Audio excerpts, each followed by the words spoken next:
Hello students, welcome to my channel. আমি ভৌমদার coaching সেন্টারের পক্ষ থেকে সুমিত বিশ্বাস বলছি। আজকে তোমাদের জন্য আমি আরেকটা অন্য ধরনের ভিডিও নিয়ে এসেছি। আজকে আমি তোমাদের দেখাতে চলেছি ক্লাস 11-এর ফার্স্ট সেমিস্টারের পরীক্ষা আজকে সব শেষ হয়ে যাচ্ছে, সেকেন্ড সেমিস্টার শুরু। Class 11 second semester Bangla syllabus আমি তোমাদের সামনে তুলে ধরতে চলেছি। দেখো, বাংলা কিন্তু বড় সিলেবাস। এই সিলেবাসে যদি দেখবে, প্রথমে গল্প আছে দুটো, একটা ছুটি রবীন্দ্রনাথ ঠাকুরের, একটা তেলেনাপথ আবিষ্কার প্রেমেন্দ্র মিত্রের লেখা, আর কবিতা আছে তিনটে, একটা ভাব সম্মেলন বিদ্যাপতির লেখা, আর লালন সহ ফকিরের গান লালন সহর লেখা, আর নুন একটা কবিতা আছে জয় গোস্বামীর লেখা।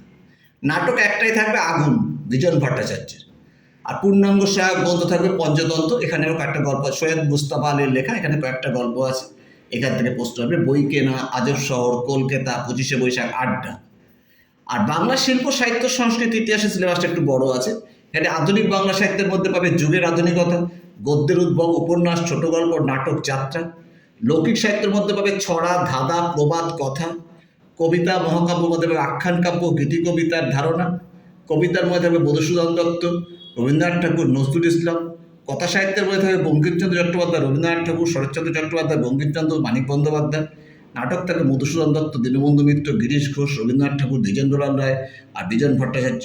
এর সাথে থাকবে একটা প্রবন্ধ রচনা। এই পূর্ণাঙ্গ সিলেবাসটা তোমাদের জন্য থাকবে। তোমরা এইগুলো ভালোভাবে বারে বারে ফলো করবে। দেখো, তোমাদের যদি কোনো বুঝতে অসুবিধা হয়, তোমাদের যদি এখনো পর্যন্ত কোনো কোচিংয়ে না যোগাযোগ করে থাকো, আমি আমার ব্যাচ চালু করে দিয়েছি, ভৌমদার কোচিং সেন্টার, আমি মধ্যমগ্রাম।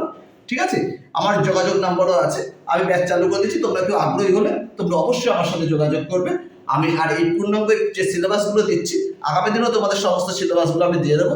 এইভাবে এই গাইডলাইন অনুযায়ী পড়ে যাও, নিশ্চয়ই তোমাদের ভালো রেজাল্ট হবে আগামী দিনে। আশা করি তোমরা ভালোই বুঝতে পেরেছো। টাটা, আজকে এই পর্যন্ত থাকলো।